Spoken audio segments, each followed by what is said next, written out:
Hello, I'm Brigantia Blackbird of Blackbird's Brew. Welcome back to Wicca 101. We are continuing our series on altar tools, and this week we're examining the wand. The wand definition. Thea Sabin, in her book, Wicca for Beginners, defined the wand this way. The wand is simply a fancy stick. You may think I'm being irreverent, but the traditional wand is a piece of slender branch cut to a certain length, usually a foot long, which is a nice way of saying it's a stick. And that is quite true. It's not a glamorous way of putting it, but it is an honest way of putting it. And of course, not every stick is a wand or is destined to become one, but it is true that most wands are sticks. Now, there are exceptions. Some wands like this are made of crystal. This is the one I use most often. It's made of selenite, and I have found it to be quite effective. But by and large, wands do tend to be wood. Now, there are a lot of different traditional woods you could use, but I'm just going to mention three in this video. Oak, ash, and willow. Oak is considered to be the tree of life, and it's also sacred in Druidry. Its root system is as extensive as its branch system, and so it is the living embodiment of the expression as above, so below, because it is literally a mirror of itself. Now, oak is associated with various gods such as Carnonos, Herne, the Dagda, the Green Man, but also with Aegir, Apollo, Ares, Balder, Brahma, Hades, Helios, Janus, Jupiter, Mars, Odin, Pan, Perun, Pluto, Thor, and Zeus. This brings us to ash, which is also called the world tree or Yggdrasil. This has great importance in Norse paganism. It's associated with Odin for the obvious reason that he hung on the world tree, which was an ash, for 9 days, and he did this to gain the wisdom of the runes. But the ash tree is also tied to several other gods, namely Ares, Belenus, the Dagda, Freyr, Mars, Mimir, Neptune, Poseidon, and Thor. Willow is also a very popular choice, but unlike oak and ash, which have very projective energy, willow has receptive energy. And the willow is also called the tree of enchantment and is linked with the fae. Now, because the energy of the willow leans more towards the receptive, i.e. the feminine, I'm going to mention a few of the goddesses associated with this tree. Artemis, Athena, Brigid, Ceres, Caradwyn, Danu, Diana, Hecate, Hel, Hera, Ishtar, Luna, the Morrigan, Persephone, and Rhiannon.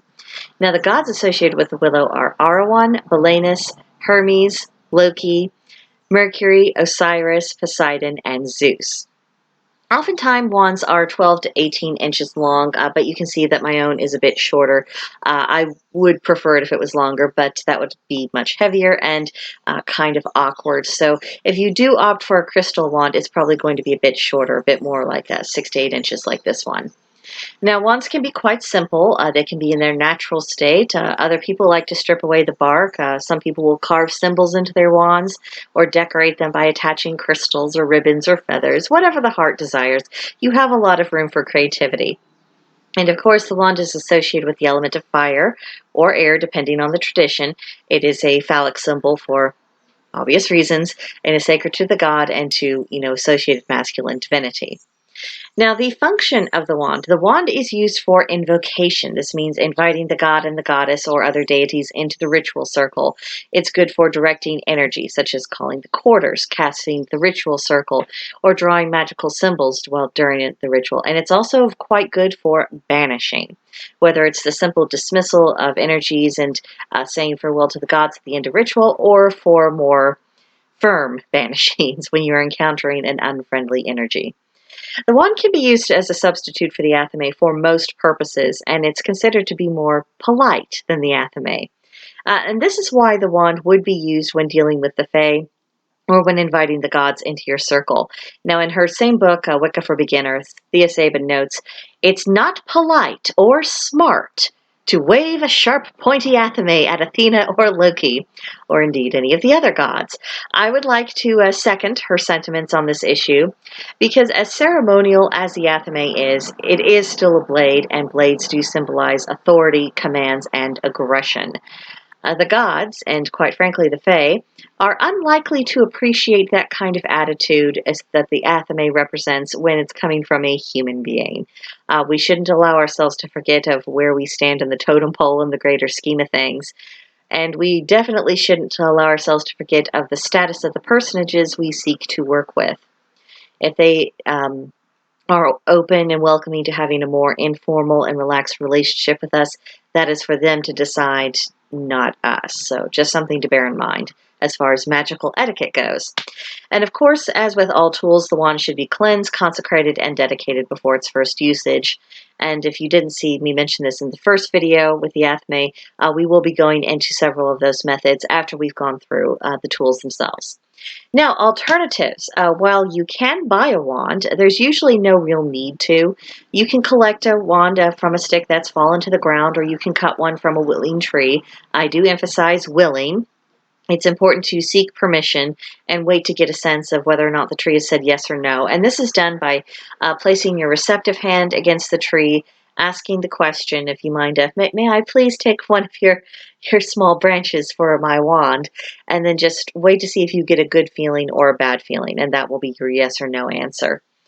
That's all you really need to do, and then poof, you have your wand, and it can be used as is, or it can be customized as much as you want it to be.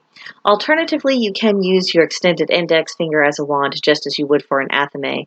And if you missed the exercise for learning how to do that, it is in the the class for the previous week. I'm okay. I can talk. Now, my communication issues aside, let's look at the homework for December 11th through 17th. Do a little bit of window shopping online. See what examples of wands that people have created and make a note of what styles you particularly like. Then second, some outside research time. I mentioned 3 traditional woods that are used for wands, but there are many other kinds of wands that can be used and are very suitable. So just pick a variety of wood that appeals to you and investigate its magical associations. And then based on what you find, make a decision on whether or not you think it would be suitable to use for a wand or not, and state your reasons. Now, as was previously noted, the wand has a different tone from the athame in magical workings. Look up some internet articles or other videos in which practitioners are comparing and contrasting these tools, the wand and the athame, and then contemplate what you perceive to be the main differences between the wand and the athame, and your own personal feelings about what should be used for what purpose. So that is it for this week. We will have a discussion for this class. Let's see, December 12th. It'll be in the voice chat channel at Blackbird's Brew on Discord. So if you haven't joined us there already, please do so. There's a description link to join in the description box below. But in the meantime, please subscribe to this channel, like this video, leave me a comment, and I'll see you in the next one. Bye.